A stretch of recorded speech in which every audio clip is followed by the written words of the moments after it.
कृपया नए दर्शक चैनल को सब्सक्राइब कर ले। धन्यवाद। प्राचीन समय की बात है, एक घने जंगल के किनारे रुद्र नाम का एक लकड़हारा रहता था। रुद्र का स्वभाव अन्य लकड़हारों से बिल्कुल अलग था। वह कभी भी हरे भरे पेड़ों को नहीं काटता था।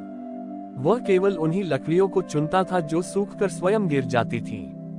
उसका मानना था कि हर वृक्ष में महादेव का अंश है और उन्हें चोट पहुंचाना साक्षात शिव को कष्ट देना है। रुद्र की आय बहुत कम थी, लेकिन वह अपनी सूखी लकड़ियों के गट्ठर को बेचकर जो भी मिलता उसका एक हिस्सा जंगल के भूखे पशु पक्षियों के लिए दाना पानी खरीदने में खर्च कर देता था। एक बार उस क्षेत्र में भीषण पाला पड़ा, जिससे जंगल की अधिकांश लकड़ियां गीली और ठंडी हो गईं। रुद्र के पास बेचने के लिए सूखी लकड़ी नहीं बची। कई दिनों तक उसके घर का चूल्हा नहीं जला। भूख से बेहाल रुद्र जंगल की गहराई में महादेव को पुकारते हुए जा रहा था। तभी उसे एक प्राचीन बरगद के पेड़ के नीचे एक चमकता हुआ त्रिशूल दिखाई दिया। वह त्रिशूल शुद्ध सोने का था और उस पर बेशकीमती रत्न जड़े हुए थे। रुद्र ने उसे देखा, लेकिन उसके मन में उसे उठाने का कोई विचार नहीं आया। उसने सोचा कि यह किसी मंदिर की धरोहर होगी या स्वयं महादेव का अस्त्र, इसे बेचना पाप होगा। तभी वहां एक शिकारी आया, जिसने रुद्र को उस स्वर्ण त्रिशूल के पास खड़ा देखा। शिकारी ने लालच में आकर रुद्र से कहा कि तुम मूर्ख हो, इस त्रिशूल को बेचकर तुम जीवन भर ठाठ से रह सकते हो। रुद्र ने शांति से उत्तर दिया कि यह त्रिशूल पेट भरने का साधन नहीं, बल्कि श्रद्धा का प्रतीक है। शिकारी नहीं माना और जैसे ही उसने उस त्रिशूल को छूने के लिए हाथ बढ़ाया, वह त्रिशूल अचानक एक जलती हुई मशाल में बदल गया। शिकारी डरकर पीछे भाग गया, लेकिन जब रुद्र ने उसे आदर पूर्वक प्रणाम किया तो वह मशाल पुनः ठंडी हो गई और उसमें से महादेव की दिव्य वाणी गूंजी। महादेव ने कहा कि रुद्र, तुम्हारी संतोष की भावना ही तुम्हारी सबसे बड़ी पूजा है। तुमने भूख में भी अधर्म का मार्ग नहीं चुना। उसी क्षण वह स्वर्ण त्रिशूल मिट्टी में विलीन हो गया और वहां एक सुंदर प्राकृतिक जल कुंड बन गया, जिसका जल कभी नहीं सूखता था। उस कुंड के आसपास ऐसी दुर्लभ वनस्पतियां उगाई जो औषधियों का काम करती थीं। रुद्र ने उन औषधियों से लोगों का मुफ्त इलाज करना शुरू किया।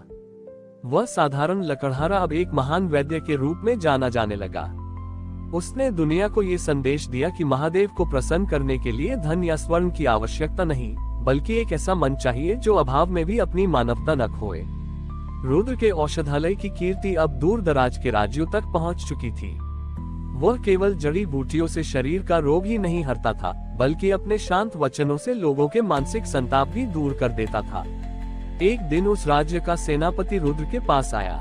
सेनापति युद्ध में मिली एक गहरी चोट से परेशान था, जो किसी भी उपचार से ठीक नहीं हो रही थी। रुद्र ने जब सेनापति की नाड़ी जांची तो उसने पाया कि घाव शरीर पर कम और उसकी आत्मा पर अधिक है। रुद्र ने उपचार करने से मना कर दिया और कहा कि जब तक आप उस निर्दोष परिवार से क्षमा नहीं मांगते जिनका घर आपने युद्ध के दौरान जलाया था, ये औषधि काम नहीं करेगी। सेनापति पहले तो क्रोधित हुआ, लेकिन रुद्र की आंखों में छिपी महादेव की तेजस्विता देखकर वह निरुत्तर हो गया। उसने वैसा ही किया जैसा रुद्र ने कहा था। जैसे ही सेनापति ने पश्चाताप किया, रुद्र की दी हुई साधारण सी भस्म ने चमत्कार कर दिया और उसका घाव रातों रात भर गया। इस घटना ने सिद्ध कर दिया कि रुद्र केवल एक वैद्य नहीं, बल्कि धर्म का रक्षक भी था। राजा ने जब ये सुना तो उसने रुद्र को अपने राज्य का राजवैद्य और मुख्य सलाहकार बनाने का प्रस्ताव भेजा।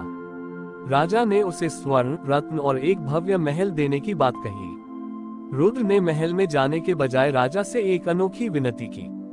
उसने कहा कि महाराज, यदि आप मुझे कुछ देना ही चाहते हैं तो इस पूरे जंगल को अभयवन घोषित कर दीजिए, जहां कोई भी मनुष्य किसी भी वृक्ष को हानि न पहुंचाए और किसी भी जीव का शिकार न करे। राजा रुद्र की निस्वार्थ भावना देखकर भावविभोर हो गया और उसने तुरंत उस वन को संरक्षित घोषित कर दिया। रुद्र अपनी उसी छोटी सी कुटिया में रहा और अंत समय तक लोगों की सेवा करता रहा। जिस स्थान पर वह स्वर्ण त्रिशूल प्रकट हुआ था, वहां अब एक छोटा सा मंदिर बन गया था, जिसकी कोई छत नहीं थी। रुद्र का मानना था कि जो पूरे आकाश का स्वामी है, उसे चार दीवारों में कैद नहीं किया जा सकता। समय बीतने के साथ रुद्र तो पंचतत्व में विलीन हो गया, लेकिन उस वन की हरियाली और उस दिव्य कुंड का जल आज भी लोगों को ये याद दिलाता है कि असली शक्ति अस्त्रों में नहीं, बल्कि अहिंसा और क्षमा में होती है।